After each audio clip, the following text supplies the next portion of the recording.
Hi friends, welcome to greens and spices kitchen. ನಮ್ಮ kitchen ಅಲ್ಲಿ ಇವತ್ತು ಉತ್ತರ ಕರ್ನಾಟಕದ ಫೇಮಸ್ ಡಿಶ್ ಮಂಡಾಳ್ ಒಗ್ಗರಣೆ ರೆಡಿ ಆಗಿದೆ. ವಾವ್, ಎಷ್ಟು ಬ್ಯೂಟಿಫುಲ್ ಆಗಿದೆ ನೋಡಿ. ಇದ್ರ ಟೆಕ್ಸ್ಚರ್, ಈರುಳ್ಳಿ, ಕ್ಯಾರೆಟ್, ಟೊಮೊಟೊ ಎಲ್ಲ ಹಾಕಿ ಮಾಡಿರೋದ್ರಿಂದ ಸಖತ್ ಮಜವಾಗಿರುತ್ತೆ. ಮಂಡಾಳ್ ಒಗ್ಗರಣೆ ಮಾಡಾದ್ಮೇಲೆ ಮೆಣಸಿನ್ಕಾಯಿ ಬಜ್ಜಿ ಮರಿತೀವ, ಅದನ್ನು ಖಂಡಿತ ಮಾಡಿದೀನಿ. ಸೊ ಸೂಪರ್ ಸ್ಪೆಷಲ್ ಆಗಿರೋ ಮಂಡಾಳ್ ಒಗ್ಗರಣೆ ಹೇಗ್ ಮಾಡೋದು ನೋಡೋಣ. Let's start. ಮೊದಲಿಗೆ ಬಾಣಲಿನಲ್ಲಿ ಒಂದು 5 ಸ್ಪೂನ್ ಅಷ್ಟು ಎಣ್ಣೆ ಹಾಕಿದ್ದೀನಿ. ಈಗ 1 ಸ್ಪೂನ್ ಸಾಸಿವೆ, 1 ಸ್ಪೂನ್ ಉದ್ದಿನ ಬೇಳೆ, 1 ಸ್ಪೂನ್ ಕಡಲೆಬೇಳೆ ಹಾಕೊಳ್ಳೋಣ. ಹಸಿ ಮೆಣಸಿನ್ಕಾಯಿ ಉದ್ದುದ್ದು ಕಟ್ ಮಾಡಿ ಹಾಕ್ತಾ ಇದ್ದೀನಿ, ಪುರಿಗೆ ಚೆನ್ನಾಗಿ ಖಾರ ಅಂದ್ಕೊಳ್ಳುತ್ತೆ ಅಂತ. ಈಗ ಒಂದ್ ಸ್ವಲ್ಪ ಕರಿಬೇವು ಹಾಕೊಳ್ಳೋಣ. ಕರಿಬೇವು ಹಾಕಿ ಒಂದ್ ಸ್ವಲ್ಪ ಕಲ್ಸೋಣ. ಯಾವಾಗಲೂ ನಾನು ಹೇಳ್ದಂಗೆ ಚೆನ್ನಾಗಿ ಫ್ರೈ ಆಗಬೇಕು ಹಸಿ ಮೆಣಸಿನ್ಕಾಯಿ, ಅವಾಗೇ ಅಡುಗೆ ರುಚಿ ಆಗೋದು. ಮಂಡಾಳ್ ಒಗ್ಗರಣೆಗೆ ಈರುಳ್ಳಿ ಉದ್ದುದ್ದು ಕಟ್ ಮಾಡಿ ಹಾಕಿದ್ರೇನೆ ರುಚಿ ಜಾಸ್ತಿ. ಸೊ ನಾನು 2 ಈರುಳ್ಳಿನ ಉದ್ದಕ್ಕೆ ಕಟ್ ಮಾಡಿ ಹಾಕಿದ್ದೀನಿ. ಫ್ರೆಂಡ್ಸ್, ನಿಮ್ಗೆ ವಿಷಯ ಗೊತ್ತಿತ್ತಾ? ಈರುಳ್ಳಿನ ಡಿಫ್ರೆಂಟ್ ಸೈಜಲ್ಲಿ, ಡಿಫ್ರೆಂಟ್ ಶೇಪಲ್ಲಿ ಕಟ್ ಮಾಡಿದಾಗ ಡಿಫ್ರೆಂಟ್ ಟೇಸ್ಟ್ ಕೊಡುತ್ತೆ. ನಾನಂತೂ ಟ್ರೈ ಮಾಡಿದ್ದೀನಿ, ನೀವು ಟ್ರೈ ಮಾಡಿ ಕಮೆಂಟ್ ಮಾಡಿ. ನಮ್ಮ ಚಾನಲ್ ಇನ್ನೂ ಸಬ್ಸ್ಕ್ರೈಬ್ ಆಗಿಲ್ಲ ಅಂದರೆ ಪ್ಲೀಸ್ ಈಗಲೇ ಸಬ್ಸ್ಕ್ರೈಬ್ ಮಾಡ್ಕೊಳ್ಳಿ. ಈಗ ಈರುಳ್ಳಿನ ಚೆನ್ನಾಗಿ ಕಲಸಾದ್ಮೇಲೆ ಈಗ ಇದಕ್ಕೊಂದು ಸ್ವಲ್ಪ ಅರಿಶಿನ ಪುಡಿ ಹಾಕಬೇಕು. ಒಂದು 1/4 ಸ್ಪೂನ್ ಅಷ್ಟು ಅರಿಶಿನ ಪುಡಿ ಹಾಕ್ಕೊಂಡು ಇನ್ನೊಂದ್ಸಲ ಕಲಿಸ್ಕೊಳ್ಳೋಣ. ಈರುಳ್ಳಿ ಅರ್ಧ ಬೆಂದಾದ್ಮೇಲೆ ಈಗ ಉದ್ದುದ್ದಕ್ಕೆ 2 ಟೊಮೊಟೊನ ಕಟ್ ಮಾಡಿ ಹಾಕೋತಾ ಇದ್ದೀನಿ. ಈರುಳ್ಳಿ ಉದ್ದಕ್ಕೆ ಕಟ್ ಮಾಡಿದ್ರೆ ಟೊಮೊಟೊನು ಹಾಗೆ ಕಟ್ ಮಾಡಿರ್ಬೇಕು. ಈರುಳ್ಳಿ ಟೊಮೊಟೊ ಬೇಯೋಷ್ಟರಲ್ಲಿ ಪುರಿ ರೆಡಿ ಮಾಡಿಟ್ಕೊಳ್ಳೋಣ. 1/4 kg ಅಷ್ಟು ಪುರಿ ತಗೊಂಡಿದ್ದೀನಿ. ಈಗ ನಾನು ಒಂದು ಬಟ್ಲಲ್ಲಿ ನೀರು ಹಾಕ್ಬಿಟ್ಟು ಈ ಪುರಿನೆಲ್ಲ ಹಾಕ್ಬಿಡ್ತೀನಿ.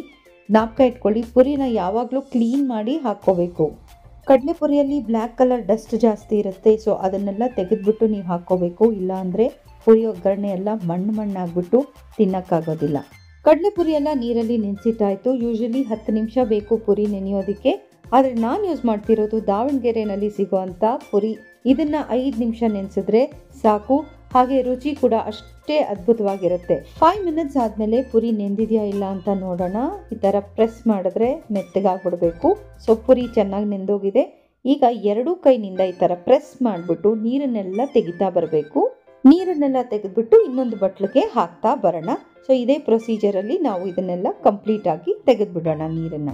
ಸಖತ್ ಟೇಸ್ಟಿ ಆಗಿರೋ ಮಂಡಾಳ್ ಒಗ್ಗರಣೆ ರೆಡಿ ಆಗೋಗ್ತಿದೆ. ನಮ್ಮನೆಲ್ಲಂತೂ ಎಲ್ಲರ ಫೇವ್ರೆಟ್ ಇದು. ನೆಂದಿರೋ ಪುರಿ ಎಲ್ಲ ಒಂದು ಬಟ್ಲಿಗೆ ಹಾಕೊಂಡಿದ್ದೀವಿ. ಈಗ ಒಗ್ಗರಣೆಗೆ ಕ್ಯಾರೆಟ್ನ ತುರಿದ್ಬಿಟ್ಟು ಹಾಕ್ತಾ ಇದ್ದೀನಿ. ಒಳ್ಳೆ ಟೇಸ್ಟ್ ಕೊಡುತ್ತೆ. ಹಾಗೆ ಒಂದು ಸ್ವಲ್ಪ ಕೊತ್ತಂಬರಿನೂ ಹಾಕ್ಬಿಟ್ಟು ಇದನ್ನ ಕಲಿಸ್ಕೊಳ್ಳೋಣ. 1 ಸ್ಪೂನ್ ಅಷ್ಟು ತುಪ್ಪ ಹಾಕ್ತಾ ಇದ್ದೀನಿ. ಒಳ್ಳೆ ಫ್ಲೇವರ್ ಕೊಡುತ್ತೆ. ನೀವೇನಾದರೂ ಹಾಕಲ್ಲ ಅಂದರೆ ಈ ಸಲ ಹಾಕಿ ನೋಡಿ, ಸಖತ್ ಟೇಸ್ಟಿಯಾಗಿರುತ್ತೆ. ವಾವ್, ಟೆಕ್ಸ್ಚರ್ ನೋಡಿ ಫ್ರೆಂಡ್ಸ್, ಎಷ್ಟು ಚೆನ್ನಾಗಿದೆ. ಈರುಳ್ಳಿ ಟೊಮೊಟೊ ಎಲ್ಲ ಎಷ್ಟು ಚೆನ್ನಾಗಿ ಕಾಣಿಸ್ತಿದೆ. ಈಗ 1.5 ಸ್ಪೂನ್ ಅಷ್ಟು ಉಪ್ಪು ಹಾಕ್ತಾ ಇದ್ದೀನಿ. ಉಪ್ಪು ಹಾಕ್ಬಿಟ್ಟು ಮತ್ತೆ ಕಲಿಸ್ಕೊಳ್ಳೋಣ. ಒಂದು ಇಂಪಾರ್ಟೆಂಟ್ ಟಿಪ್ ಏನಂದರೆ, ಈರುಳ್ಳಿ ಟೊಮೊಟೊನ ತುಂಬ ಮೆತ್ತಗೆ ಬೇಯಿಸಬಾರ್ದು. ಒಂದು 1/4 ಬೆಂದಿದೆ ಅಂದ ತಕ್ಷಣ ನಾವು ಕಡಲೆ ಪುರಿನ ಹಾಕ್ಬಿಡ್ಬೇಕು.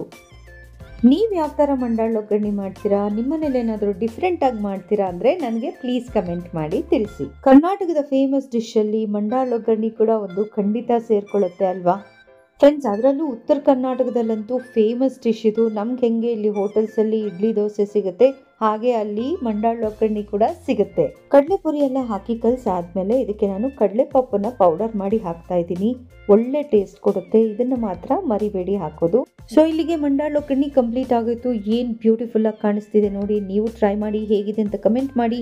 ವಿಡಿಯೋ ಇಷ್ಟ ಆಗಿದ್ರೆ ಪ್ಲೀಸ್ ಲೈಕ್ ಮಾಡಿ, ಶೇರ್ ಮಾಡಿ, ಸಬ್ಸ್ಕ್ರೈಬ್ ಮಾಡಿ. ಮಂಡಾಳ್ ಒಗ್ಗರಣೆಗೆ ಒಳ್ಳೆ ಸೂಪರ್ ಕಾಂಬಿನೇಷನ್ ಏನ್ ಹೇಳಿ, ಮೆಣಸಿನ್ಕಾಯಿ ಬಜ್ಜಿ. ಸೊ ಬಿಸಿ ಬಿಸಿ ಮೆಣಸಿನ್ಕಾಯಿ ಬಜ್ಜಿ ಜೊತೆ ಮಂಡಾಳ್ ಒಗ್ಗರಣೆ ಟೇಸ್ಟ್ ಮಾಡಕ್ ನಾನಂತೂ ರೆಡಿ. ನೆಕ್ಸ್ಟ್ ವಿಡಿಯೋನಲ್ಲಿ ಇನ್ನೂ ಒಂದು ಒಳ್ಳೆ ರೆಸಿಪಿ ಜೊತೆ ನಾನು ನಿಮಗೆ ಸಿಗ್ತೀನಿ. Thank you so much for watching this video.